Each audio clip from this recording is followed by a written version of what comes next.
इयत्ता 8वी, विषय इतिहास, पाठ क्रमांक 3, ब्रिटिश सत्तेचे परिणाम. या पाठात आपण इंग्रज सत्तेचे भारतावर झालेले परिणाम अभ्यासणार आहोत. ब्रिटिश ईस्ट इंडिया कंपनीची स्थापना. भौगोलिक शोधामुळे युरोपीय सत्ता भारताच्या किनाऱ्यावर कशा येऊन पोचल्या हे आपण पाहिले आहे. पोर्तुगीज, डच, फ्रेंच, ब्रिटिश असे सर्व युरोपीय भारताची बाजारपेठ काबीज करण्याच्या सत्ता स्पर्धेत उतरले. इंग्रज भारतात व्यापाराच्या निमित्ताने आले तेव्हा भारतात आधीच असलेल्या पोर्तुगीजांचा त्यांना कडवा विरोध झाला. नंतरच्या काळात इंग्रज पोर्तुगीज संबंध मैत्रीचे होऊन विरोध कमी झाला, परंतु भारतावर वर्चस्व प्रस्थापित करण्याच्या स्पर्धेत इंग्रजांना फ्रेंच, डच व स्थानिक सत्ताधीशांच्या विरोधाला तोंड द्यावे लागले. इंग्रज व मराठे. मुंबई हे इंग्रजांचे पश्चिम भारतातील प्रमुख केंद्र होते. त्याच्या जवळपासचा प्रदेश मिळवण्याचा त्यांचा प्रयत्न होता, परंतु या प्रदेशावर मराठ्यांची घट्ट पकड होती. माधवराव पेशवे यांच्या मृत्यूनंतर त्यांचा चुलता रघुनाथरावाने पेशवेपदाच्या लालसेपोटी इंग्रजांची मदत मागितली.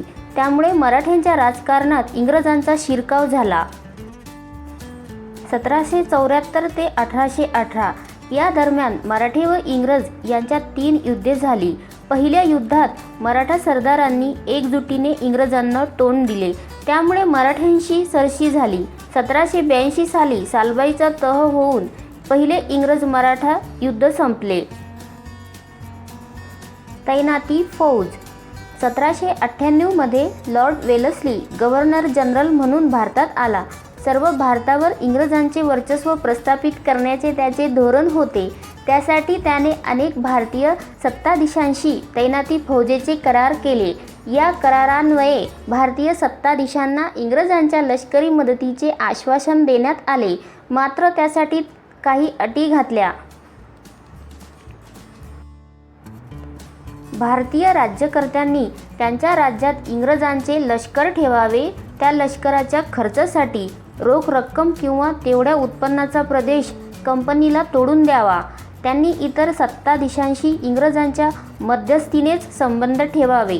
आपल्या दरबारी इंग्रजांचा रेसिडेंट प्रतिनिधी ठेवावा, अशा त्या अटी होत्या. भारतातील काही सत्ताधीशांनी ही पद्धत स्वीकारली व आपले स्वातंत्र्य गमावले. 1802 मध्ये दुसऱ्या बाजीराव पेशव्याने इंग्रजांशी तैनाती फौजेचा करार केला. हा करार वसईचा तह म्हणून प्रसिद्ध आहे, परंतु हा तह काही मराठा सरदारांना मान्य नव्हता. त्यामुळे दुसरे इंग्रज मराठा युद्ध झाले. त्यातील विजयानंतर इंग्रजांचा मराठी राज्यातील हस्तक्षेप वाढू लागला. तो असह्य होऊन दुसऱ्या बाजीरावाने इंग्रजांविरुद्ध युद्ध पुकारले. या युद्धात त्याचा पराभव झाला. 1818 मध्ये त्याने शरणागती पत्करली. दरम्यान मुघलांची राजधानी दिल्ली प्रत्यक्षात दौलतराव शिंदे यांच्या नियंत्रणाखाली होती. शिंद्यांचा फौजेचा पराभव करून जनरल लेक याने मुघल बादशहाला ताब्यात घेऊन हिंदुस्थान जिंकला. छत्रपती प्रतापसिंह. पेशवाईचा अस्त झाला तरी सातारचे छत्रपती प्रतापसिंह गादीवर होते. इंग्रजांनी छत्रपती प्रतापसिंहाशी तह करून ग्रँड डफ या अधिकाऱ्याची त्यांना राज्यकारभारात मदत करण्यासाठी नेमणूक केली, परंतु नंतर त्यांना गादीवरून पदच्युत करून काशी येथे ठेवण्यात आले. तेथेच त्यांचा 1847 मध्ये मृत्यू झाला. छत्रपती प्रतापसिंहाचे कारभारी रंगो बापूजी गुप्ते यांनी इंग्लंडपर्यंत जाऊन या अन्यायाविरुद्ध दाद मागण्याचा प्रयत्न केला, परंतु त्यांच्या न्याय मिळवण्याच्या प्रयत्नांना यश आले नाही. पुढे लॉर्ड डलहौसीने दत्तक विधान नामंजूर करून 1848 मध्ये सातारचे राज्य खालसा केले. माहीत आहे का तुम्हाला? छत्रपती प्रतापसिंह यांनी सातारा शहरात येवतेश्वराच्या देवालयाच्या मागील बाजूस व महादरा येथे तलाव बांधून त्याचे पाणी शहरात खेळवले. शहरात रस्ते बांधले. रस्त्यांच्या दोन्ही बाजूंना झाडे लावली. मुलामुलींना संस्कृत, मराठी, इंग्रजी शिकण्यासाठी पाठशाळा बांधली. तेथेच एक छापखाना काढला आणि अनेक उपयुक्त ग्रंथ छापून घेतले. 1827 साली राजनीतीविषयक सभानीती नावाचा एक ग्रंथ लिहून छापला. त्यांनी साताऱ्याहून महाबळेश्वर ते प्रतापगडापर्यंत रस्ता तयार केला. तोच रस्ता पुढे महाडपर्यंत नेण्यात आला. छत्रपती प्रतापसिंह हे दररोज रोजनिशी स्वतः लिहित असत. ब्रिटिश सत्तेचे भारतावरील परिणाम. दुहेरी राज्यव्यवस्था. रॉबर्ट क्लाईव्हने 1765 साली बंगालमध्ये दुहेरी राज्यव्यवस्था अस्तित्वात आणली. महसूल गोळा करण्याचे काम कंपनीने हाती घेतले, तर शांतता व सुव्यवस्था राखण्याचे काम बंगालच्या नवाबाकडे ठेवले. यालाच दुहेरी राज्यव्यवस्था असे म्हणतात.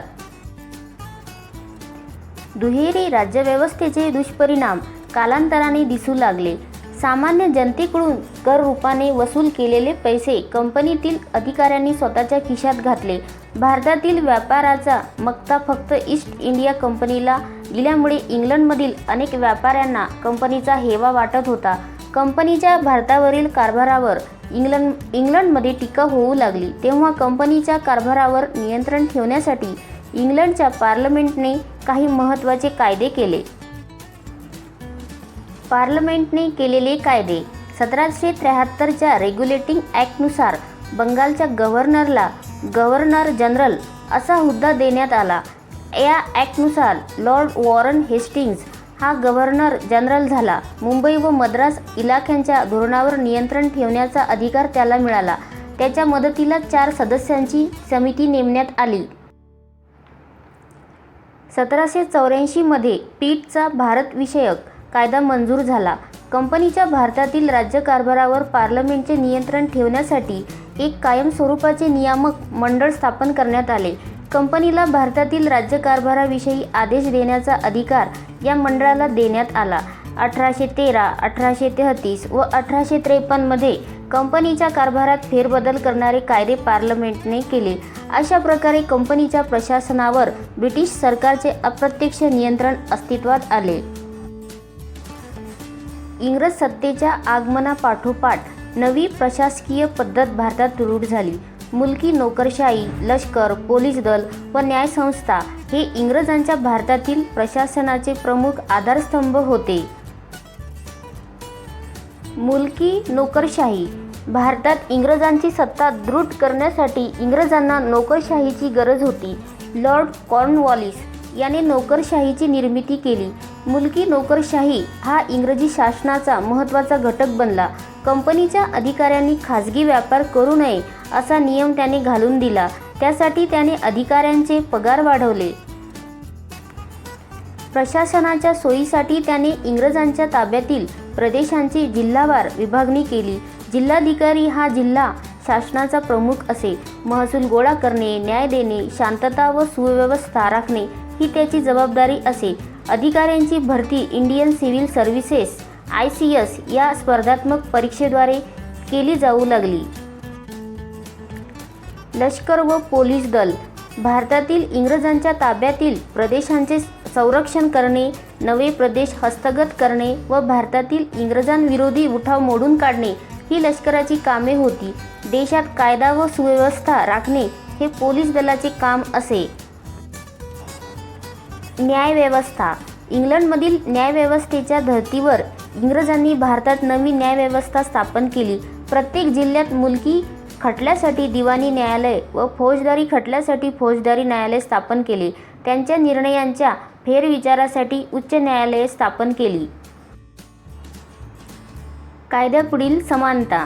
भारतामध्ये पूर्वी ठिकठिकाणी वेगवेगळे कायदे होते. न्यायदानात जातीनुसार भेदभाव केला जाई. लॉर्ड मेकॉलेच्या नेतृत्वाखाली स्थापन झालेल्या विधी समितीने कायद्याची संहिता तयार केली. सर्व भारतात एकच कायदा लागू केला. कायद्यापुढे सर्व समान आहेत हे तत्त्व इंग्रजांनी रूढ केले. या पद्धतीत सुद्धा काही दोष होते. युरोपीय लोकांवरील खटले चालवण्यासाठी स्वतंत्र न्यायालय व वेगळे कायदे अस्तित्वात होते. नवे कायदे सामान्य लोकांना समजत नसत. न्याय ही सामान्य लोकांसाठी खूपच खर्चिक बाब होती. खटले वर्षानुवर्षे चालत. इंग्रजांची आर्थिक धोरणे. प्राचीन काळापासून भारतावर आक्रमणे होत राहिली. अनेक आक्रमक भारतामध्ये स्थायिक झाले. ते भारतीय संस्कृतीशी समरस झाले. त्यांनी जरी येथे राज्य केले तरी भारताच्या अर्थव्यवस्थेत मूलभूत बदल केले नाहीत. इंग्रजांचे मात्र तसे नव्हते. इंग्लंड हे आधुनिक राष्ट्र होते. औद्योगिक क्रांतीमुळे तेथे भांडवलशाही अर्थव्यवस्था रूढ झाली होती. या व्यवस्थेला पोषक अशी अर्थव्यवस्था त्यांनी भारतात रुजवली.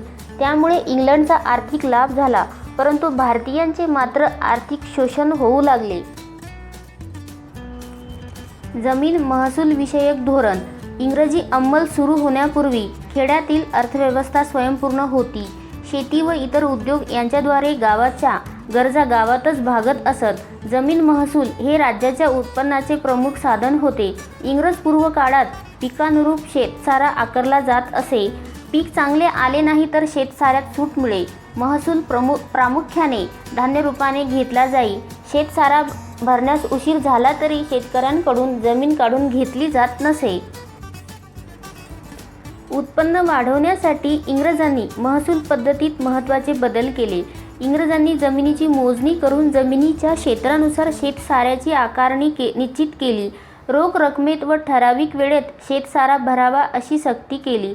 शेतसारा वेळेत न भरल्यास शेतकऱ्यांची जमीन जप्त केली जाईल असा नियम केला. महसूल गोळा करण्याची इंग्रजांची पद्धत भारताच्या वेगवेगळ्या भागात वेगवेगळी होती. सर्वत्र शेतकऱ्यांचे शोषण होत असे.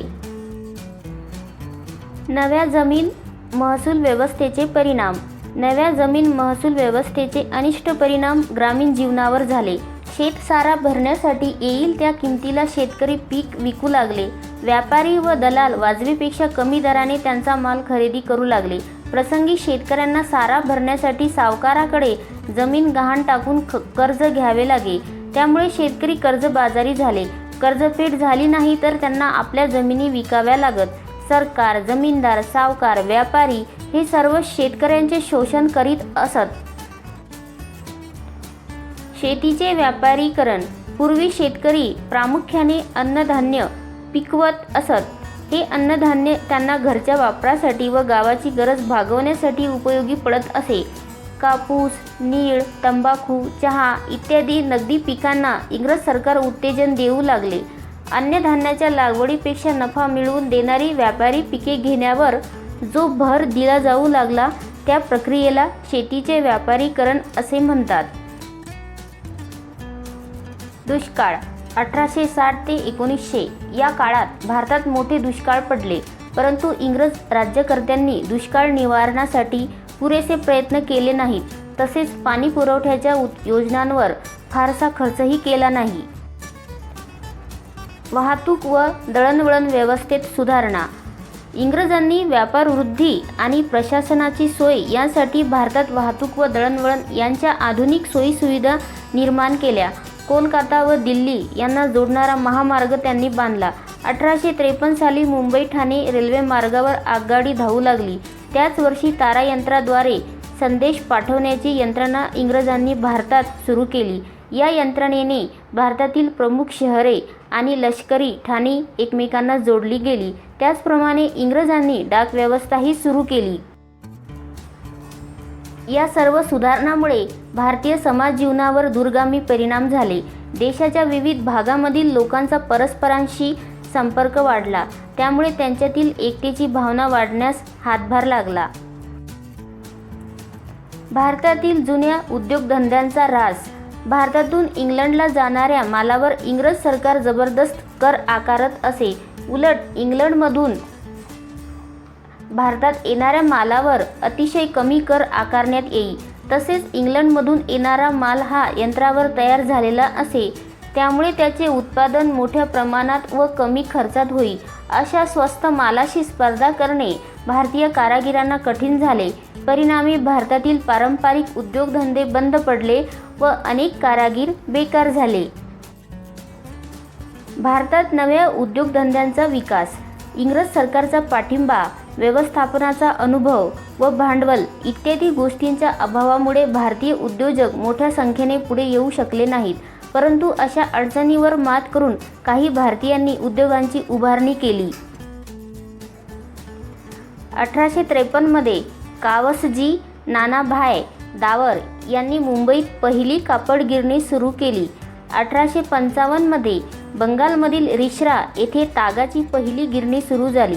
1907 साली जमशेदजी टाटा यांनी जमशेदपूर येथे टाटा आयर्न अँड स्टील कंपनीचा पोलाद निर्मितीचा कारखाना स्थापन केला. भारतामध्ये कोळसा, धातू, साखर, सिमेंट व रासायनिक द्रव्ये या उद्योगांनाही सुरुवात झाली. सामाजिक व सांस्कृतिक परिणाम. 19व्या शतकात युरोपमध्ये मानवतावाद, बुद्धिवाद, लोकशाही, राष्ट्रवाद, उदारमतवाद या मूल्यांवर आधारित नवे युग साकारले होते. पाश्चिमात्य जगातील या परिवर्तनाचे पडसाद भारतात सुद्धा उमटणे स्वाभाविक होते. इंग्रजांना प्रशासन चालवण्यासाठी भारतातील समाजाची ओळख करून घ्यायची होती. त्यासाठी त्यांनी येथील परंपरा, इतिहास, साहित्य, कला तसेच येथील संगीत, प्राणी, पक्षी यांचाही अभ्यास करण्यास सुरुवात केली. 1784 साली विल्यम जोन्स या इंग्रज अधिकाऱ्याने कोलकाता येथे एशियाटिक सोसायटी ऑफ बंगाल ही संस्था स्थापन केली. मॅक्स मुलर हा जर्मन विचारवंत भारतीय धर्म, भाषा, इतिहास यांचा गाढा अभ्यासक होता. या उदाहरणामुळे आपणही आपला धर्म, इतिहास, परंपरा यांचा अभ्यास करायला हवा अशी जाणीव नवशिक्षित भारतीयांमध्ये होऊ लागली. इंग्रजांनी भारतात अनेक कायदे केले. 1829 मध्ये लॉर्ड बेंटिकने सतीबंदीचा कायदा केला. 1856 मध्ये लॉर्ड डलहौसीने विधवा पुनर्विवाहाला मान्यता देणारा कायदा केला. हे कायदे समाज सुधारणेस पूरक ठरले. प्रशासन चालवण्यासाठी ब्रिटिशांना इंग्रजी शिक्षण घेतलेल्या भारतीयांची गरज होती. लॉर्ड मेकॉलेच्या शिफारशीनुसार 1835 मध्ये भारतात इंग्रजी शिक्षण सुरू करण्यात आले. नव्या शिक्षणाद्वारे नवे पाश्चात्य विचार, आधुनिक सुधारणा, विज्ञान व तंत्रज्ञान यांची भारतीयांना ओळख करून देण्यात आली. 1857 साली कोलकाता, मुंबई, मद्रास म्हणजेच चेन्नई येथे विद्यापीठांची स्थापना करण्यात आली. पाश्चात्य शिक्षण घेतलेल्या मध्यमवर्गाने भारतातील सामाजिक प्रबोधनाच्या चळवळीचे नेतृत्व केले.